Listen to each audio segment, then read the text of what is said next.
সভাপতি আব্দুল হান্নান, সাধারণ সম্পাদক শামীম আহমেদের করে দেশের মানুষের জন্য, কল্যাণের জন্য রাজনীতি করে।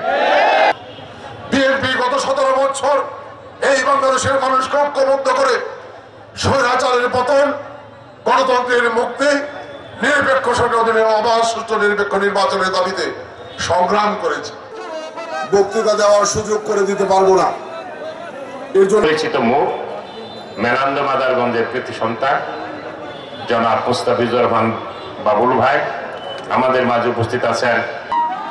আজকে আমরা মূলত আনন্দ র্যালি করব।